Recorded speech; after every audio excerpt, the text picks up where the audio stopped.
और आइए अब बिना वक्त गंवाए आपको सीधे इजराइल के तेल अवीव ही लिए चलते हैं, जहां पर लगातार बड़े धमाके हो रहे हैं, मिसाइलें गिर रही हैं। और ऐसे में जान हथेली पर लेकर हमारे संवाददाता मनीष झा इस वक्त पहुंच गए हैं तेल अवीव के वॉर जोन में, हमारे साथ लाइव कनेक्ट हो चुके हैं। मनीष, स्वागत है आपका। और सबसे पहले इस तस्वीर के बारे में ही आपसे जानना चाहेंगे। जानकारी मिल रही है कि थोड़ी देर पहले एक बड़ा अटैक हुआ है और इस बार तेल अवीव का जो हॉस्पिटल था, हॉस्पिटल बिल्डिंग थी, वो निशाने पर रही। हमले की बड़ा नुकसान हुआ है, क्या अपडेट है?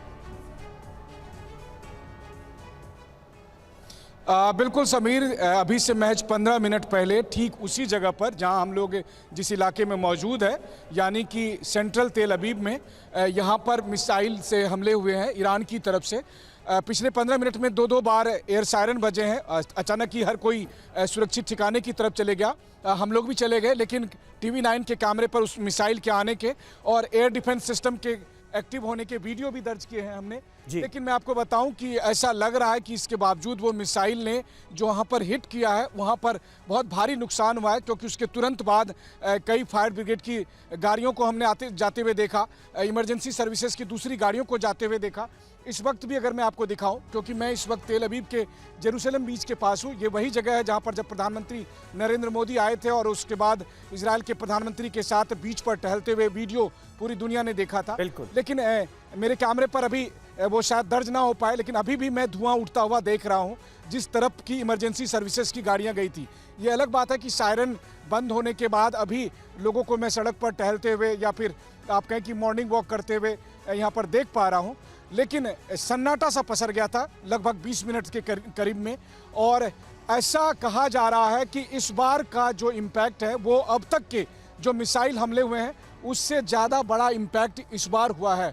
यानी कि इस बार का जो मिसाइल से जो डैमेज हुआ है, अगर वो अब तक का सबसे बड़ा डैमेज है, तो आप सोचिए कि तेल अवीव में, बतियाम में या होलोन में जो मिसाइल के हमले 4-5 दिन में हुए हैं और जिसमें भारी तबाही हमने देखी है। क्योंकि मैं जहाँ पर खड़ा हूँ इससे महज 200 मीटर की दूरी पर एक मोहल्ला कहें, मोहल्ला पूरा का पूरा साफ हो गया था, जिसकी स्टोरी हमने भेजी भी है।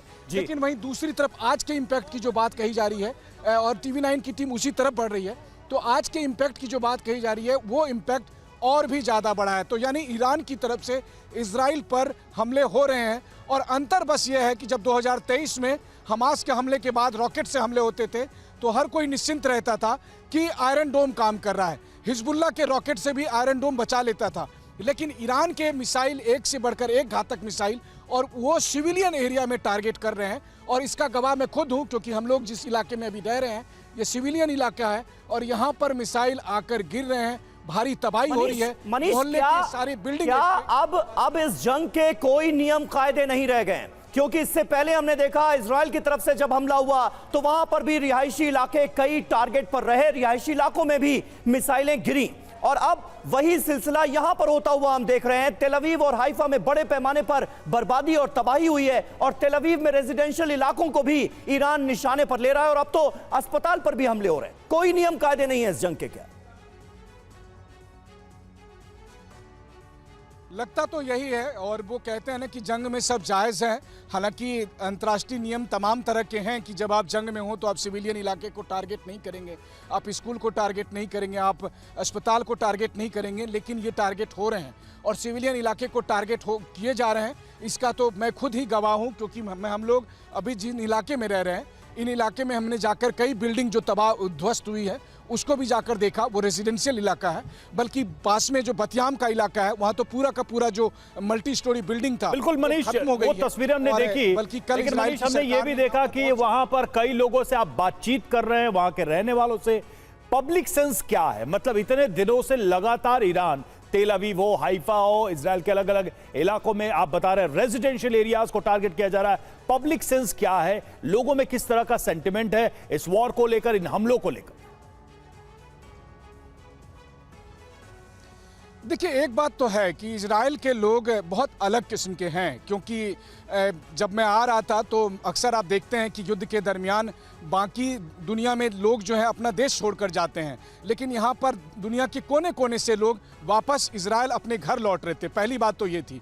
दूसरी बात थी कि यहाँ जब मैं लोगों से बात कर रहा हूँ तो उनका कहना है कि हमारी सेना और सरकार इसको संभाल लेगी, खतरा तो बड़ा है, इसको लेकर वो चिंता भी जाहिर करते हैं। वो ये भी कहते हैं कि हमास और हिजबुल्लाह से बड़ा मामला है इस बार, और वो वाकई में है भी कि ईरान के मिसाइल घातक हमले कर रहे हैं, काफ़ी तबाही मच रही है, उससे मन में चिंता भी है इनकी, लेकिन इनको ये भी भरोसा है कि ये दिन भी निकल जाएगा। अक्सर लोग हमें यही कहते हैं कि यहूदी होना आसान काम नहीं है। अगर आप यहूदी हैं तो आप जब पैदा होते हैं तभी से आप लगातार इन तरह के खतरे के बीच में रहते हैं। ये उनके डायलॉग है, ये मैं नहीं कह रहा हूँ। तो अब आप सोचिए कि ये सेंटिमेंट्स हैं, इन सेंटिमेंट्स के बीच में वो एक बात कहते हैं कि ये तब तक नहीं रुकेगा जब तक कि ईरान में सत्ता नहीं बदल जाती है, ईरान के सुप्रीम लीडर का खात्मा नहीं हो जाता। ये इजरायली सेंटिमेंट्स है कमोबेश इस तरह के। हाँ, उसको लेकर अलग अलग तरह की प्रतिक्रिया आ रही है। कोई कहता है कि टोटल वॉर जाना चाहिए, कोई कहता है लिमिटेड वॉर जाना चाहिए, कोई कहता है कि अभी वॉर की ज़रूरत नहीं है। लेकिन मोटे तौर पर सबका मानना यही है कि इजरायली डिफेंस सिस्टम इनको बचा लेगा। इसके बावजूद वो ये भी कह रहे हैं कि ईरान बहुत पावरफुल हो गया है, और सोचिए जब अभी इतना पावरफुल है तो अगर उसके पास परमाणु हथियार हो गए तब क्या होगा। इस चिंता के बीच में सबसे बड़ी बात यह है कि इजराइल ने तो टोटल वॉर का ऐलान कर रखा है कि जब तक ईरानी सत्ता नहीं बदल जाती है। लेकिन ईरानी जो इजरायली पब्लिक है, वो इजरायली पब्लिक अपना डे टू डे का काम करती है एकदम मशीन की तरह या रोबोट की तरह। आप कहिए कि जैसे ही सायरन बजते हैं अगले 2 से 3 मिनट के अंदर पूरा शहर थम जाता है और सब सुरक्षित जगह पर चले जाते हैं। वहीं दूसरी तरफ जो मिसाइल गिरती है, वो मिसाइल बड़ी बड़ी बिल्डिंग तक को तबाह कर दे रही है। लेकिन इन सब के बावजूद अगले 20 मिनट के बाद फिर वही लोग सड़क पर आकर अपना काम करने लगते हैं। यही इजराइल है, यही इजरायली लोगों का स्वभाव है। बिल्कुल मनीष, बने रहे आप हमारे साथ। देखिए 3 तस्वीरें इस वक्त हमारे सहयोगी जिन खबरों के बारे में बता रहे हैं, वो 3 तस्वीरें इस वक्त आपके सामने हैं। वो 3 बड़ी खबरें। अस्पताल पर हमला हुआ है, तेल अवीव के अस्पताल से देखिए कैसे आग की लपटें और धुएं का गुबार उठता हुआ नजर आ रहा है। दूसरी तस्वीर जो आप देख रहे हैं, हमले के बाद किस तरह से भगदड़ मची हुई है। अस्पताल के अंदर लोग अपनी जान बचाने के लिए इधर उधर भागते हुए नजर आ रहे हैं। वो तस्वीरें हमने आपको दिखाई। ईरान लगातार बैक टू बैक तेल अवीव को निशाना बनाकर, अलग अलग जगहों को निशाना बनाकर हमले कर रहा है।